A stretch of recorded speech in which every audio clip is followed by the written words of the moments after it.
Bonjour à tous, aujourd'hui nous voici dans un lieu que les Niortais vont aussitôt reconnaître, nous voici place de la Brèche. Avant de commencer, je vous invite à liker, à vous abonner, à cliquer sur la cloche de notification et à nous laisser un petit commentaire, ce qui nous permettra d'être un peu mieux référencés et de faire profiter de nos vidéos à un plus grand nombre de personnes. Peu de Niortais le savent, mais à l'emplacement de la Brèche se trouvait autrefois un marécage entouré des remparts de la ville. Suite à des inondations, on décida d'ouvrir une porte dans une faille ou brèche déjà existante dans le rempart et rebouchée pour éviter les fraudes de l'octroi. Cette quatrième porte fut appelée porte de la Brèche.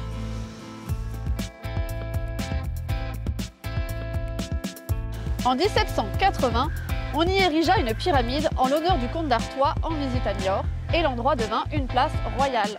En 1792, changement de programme. L'obélisque fut détruite à l'occasion de la fête du 14 juillet et un arbre de la liberté fut planté. La place fut ensuite embellie avec la plantation de différentes essences d'arbres en 1866, dont les platanes que nous pouvons toujours admirer de nos jours.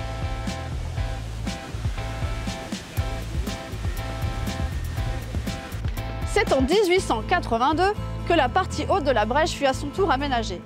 On pouvait alors y voir un kiosque, un chalet, un bassin et des statues. Le majestueux escalier conçu par Georges Lasseron et surmonté de deux immenses vases de bronze termina l'ensemble en 1891. Cet espace garda à peu près le même aspect pendant plus d'un siècle et je regrette beaucoup de ne pas l'avoir visité à l'époque lors d'un de mes passages sur Niort. La place de la Brèche était donc devenue un lieu de promenade et de fête témoin de nombreux grands événements. Foires agricoles, rencontres sportives, fêtes foraines, concerts. Mais toutefois, le lieu n'était pas uniquement un lieu de flânerie festive, car c'est aussi place de la Brèche que l'on installait la guillotine. Et la dernière personne à avoir perdu la tête ici même fut Marseille Sabourin le 16 février 1894. Bien heureusement, par la suite, la place ne fut plus utilisée que pour des événements plus joyeux. Citons par exemple, en 1904, l'installation du chapiteau du cirque de Barnum et Bailey, ou le survol de l'avion de Ferdinand de Lesseps le 3 avril 1910 à l'occasion d'une fête de charité. C'est en avril 1923 que fut organisée la première foire exposition du Poitou, de l'Aunis, du Saintonge et du Centre-Ouest, où se précipitèrent 125 000 visiteurs malgré une météo peu avenante. La foire annuelle de Niort se tiendra donc avec beaucoup de succès place de la Brèche jusqu'à son déménagement à Noron au début des années 70. La place étant en effet devenue trop petite pour tout ce monde.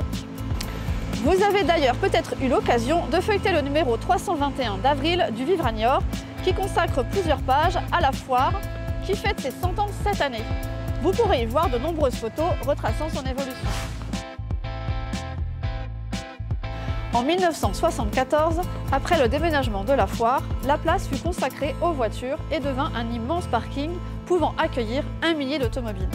Bien que très pratique, on ne peut pas dire que la Brèche était devenue visuellement très agréable et c'est en 2010 que de grands travaux furent entrepris afin d'enterrer le parking et de rendre la place aux promeneurs. Des travaux titanesques commencèrent pour changer complètement le visage de la Brèche. Et si certains Niortais regrettent ces changements, notamment avec la disparition du jardin à l'anglaise, on ne peut pas nier que ce grand espace vert et arboré est bien plus joli qu'un parking. Et cela redonne du charme à la place qui retrouve ainsi une partie de ses attraits d'antan. La place de la Brèche compte désormais, en plus d'un vaste gazon, un cinéma, des bistrots, un parc de jeux pour enfants, des espaces de jeux d'eau pour l'été, un manège, un confiseur, un glacier.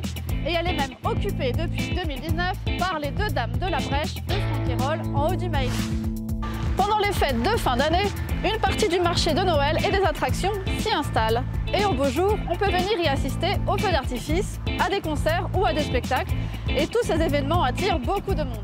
Bref, la place de la Brèche est redevenue un lieu de vie incontournable, familial et agréable en plein cœur de la ville. Je vous laisse avec quelques images, ne quittez surtout pas et je vous dis à très vite. Bonne journée à tous!